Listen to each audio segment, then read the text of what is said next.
Hello, and welcome back to the 6-5 Summit.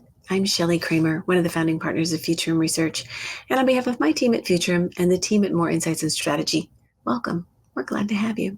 In this spotlight session, Futurum's Daniel Newman is joined by Mihir Shukla, the CEO and co-founder of Automation Anywhere, to discuss the technology's fastest growing category, robotic process automation. Mihir and his team are doing some incredibly innovative things, and this is one conversation I've very much been looking forward to. Let's go hear what he has to say.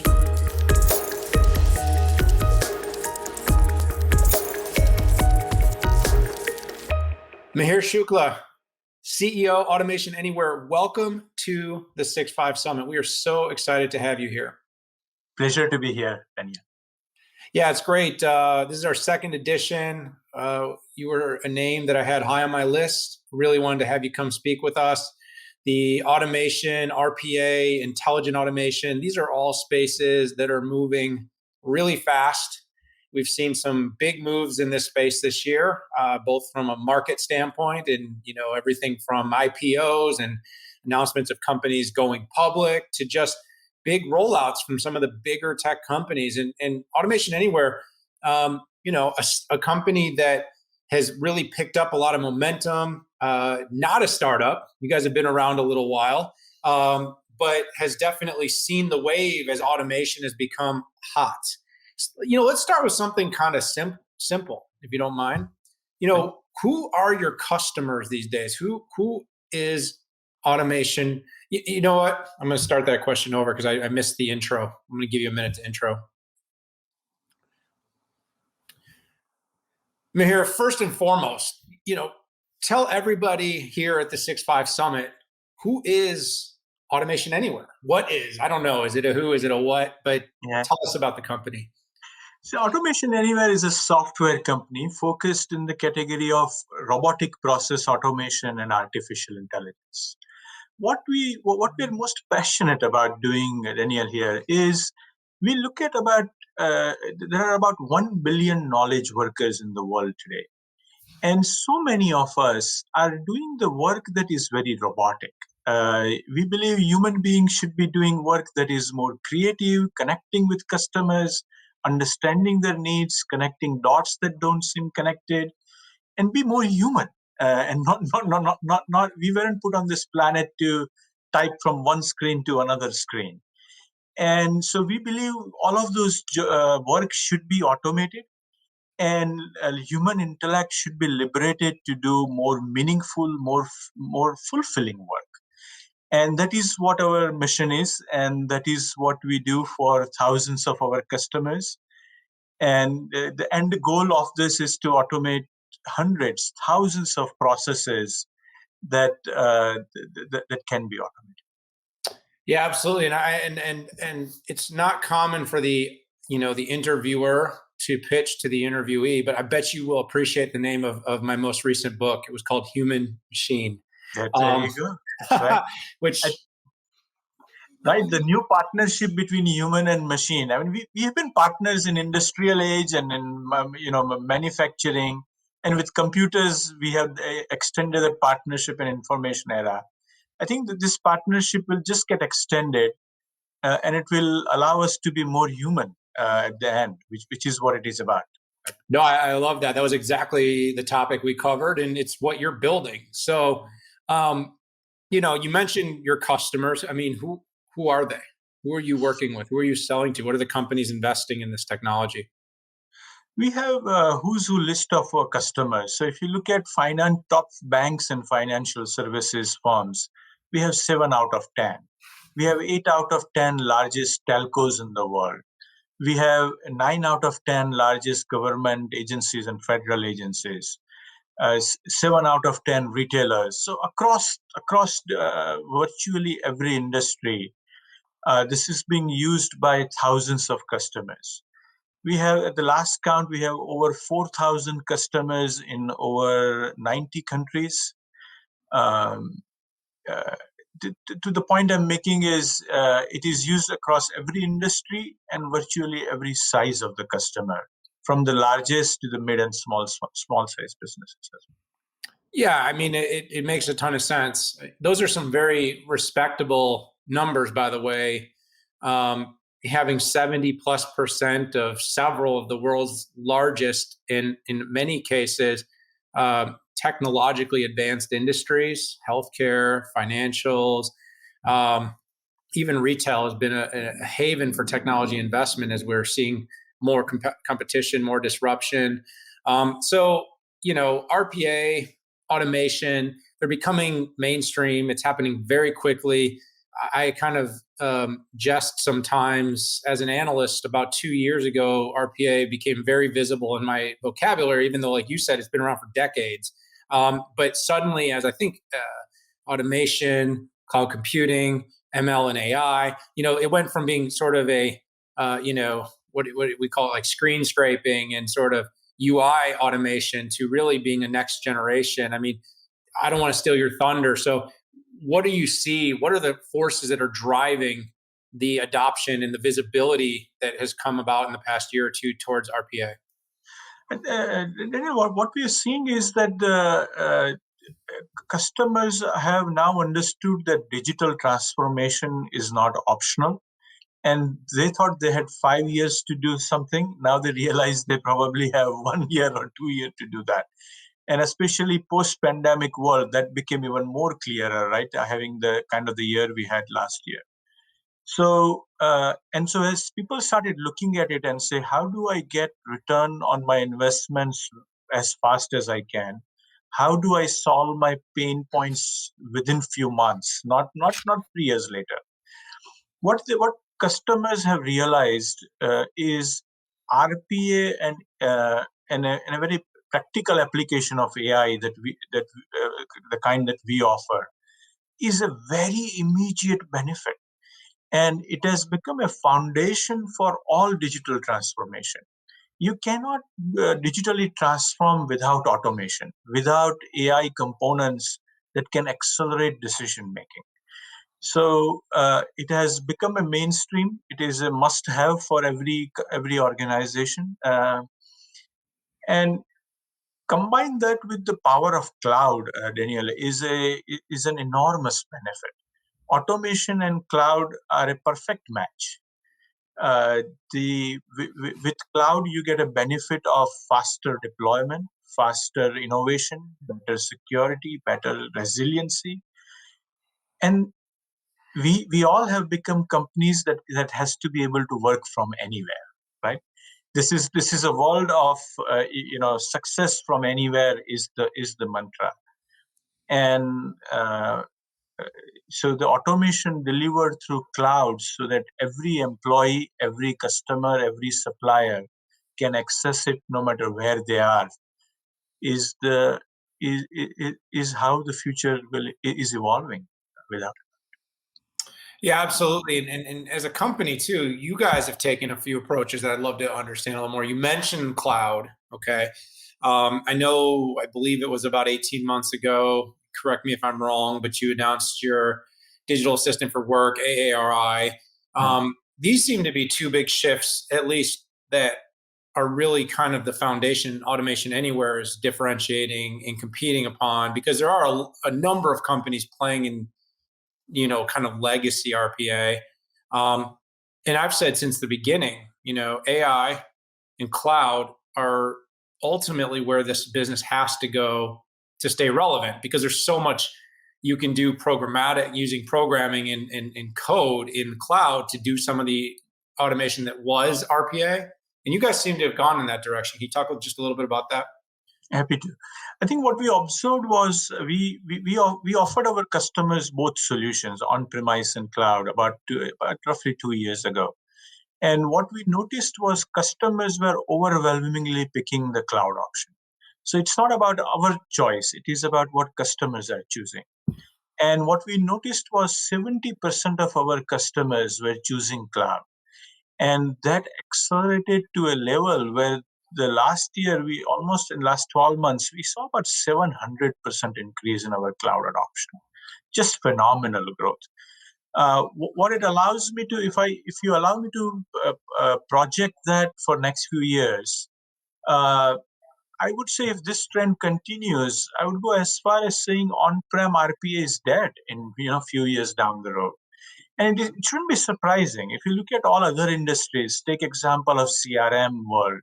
What happened between Siebel and Salesforce? Siebel was a legacy on-prem CRM and Salesforce being in cloud.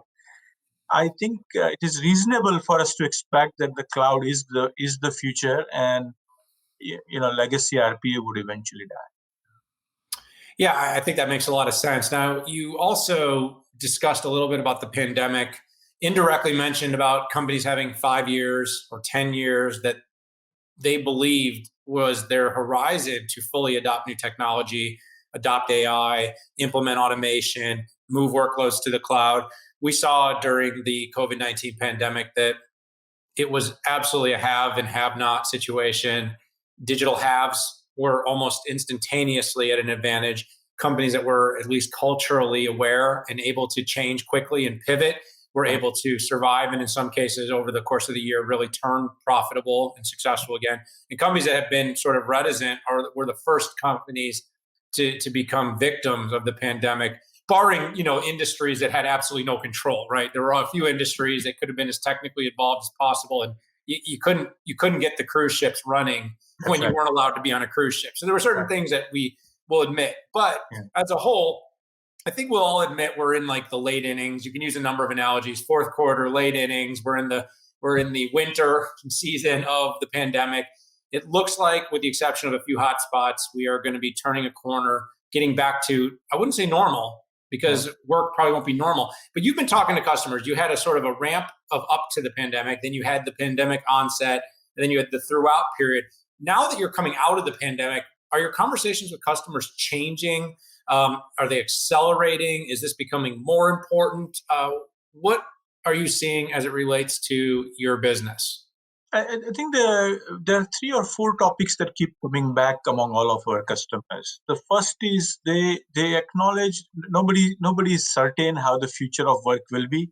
I think people think it will be some kind of an hybrid, right, in remote and in office. But they accept that it has to be the mindset required is success from anywhere and automation from anywhere.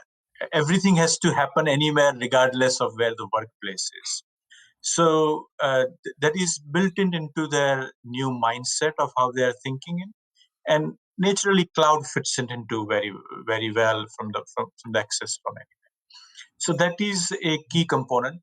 The second thing companies are focused on, some who are trying to get back to growth and some who had experienced phenomenal growth, like some sectors of retail had just phenomenal growth on e-commerce, for example. They are expecting even faster growth as some economies recover, especially in the US. The projections of recovery are amazing. So how do they grow in that kind of an environment? And you cannot scale beyond some point without automation. So not surprisingly, they are thinking of automation primarily for a growth driver. So that is key. One of the key conversations that comes up. I think the second part their customers are focused on is customer experience and employee experience. And they're connected, because if your employee experience is superior, they will provide better customer experience. And just kind of the year we have had, look at employees and what they went through. So they're completely revamping how work gets done from anywhere. And so that's a key focus. And the third is always about productivity and efficiency. It always makes sense to reduce wastage and be more efficient and effective. So I think these are the 3 key conversations where it comes down. Yeah, absolutely. And something that, as you were talking, Mihir, that really caught my attention, I guess I wanted to ask you about, is these are the conversations that your clients are having. You have a technology that can help with one, for sure, because they're looking to become more profitable. 2, through automation, you can certainly deliver improved customer and employee experiences, right? Removing duplicative work, making customers, more able to access information, engage with UI, UX across the board. But what about the company? How is how were the results? How did the actual pandemic impact? I know you're not public yet, so you can't necessarily or don't need to disclose everything, but over the course of the pandemic, a lot of attention got drawn to collaboration platforms. A lot of attention got drawn to public cloud. But, I would say RPA got a little quieter. Was it quieter for you, or were you guys still humming along throughout the pandemic?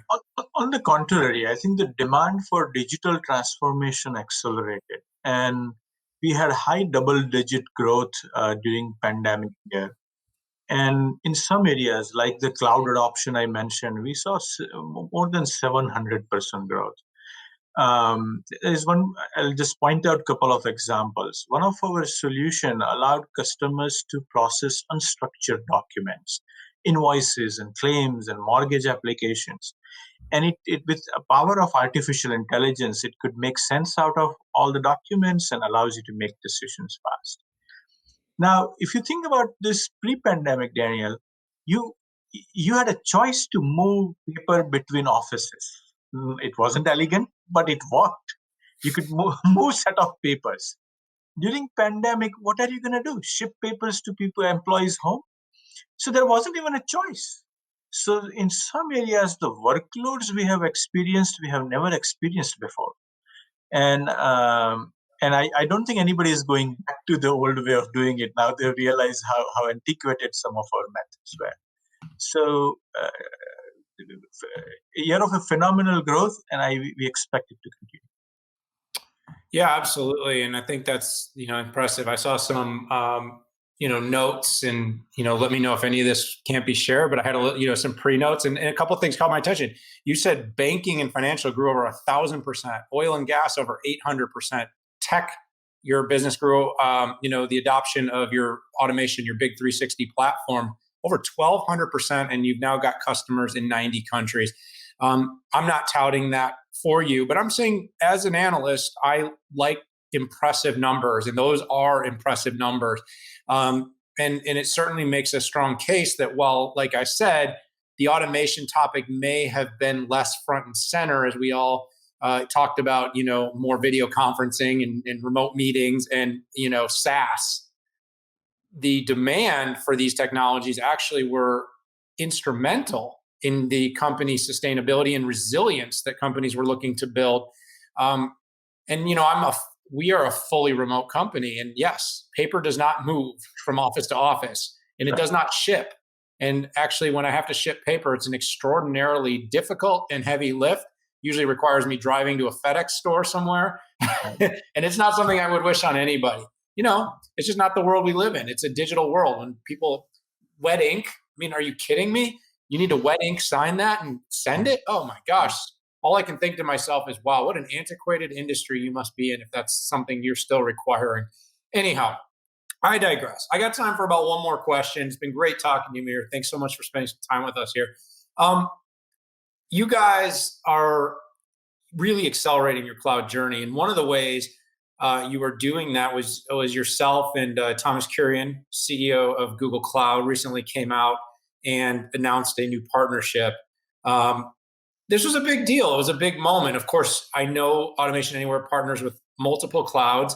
What makes this partnership special, unique? Why did it warrant some special attention? Of course. So as you pointed out, we work with multiple clouds, and we natively support all the large cloud vendors that our customers would choose.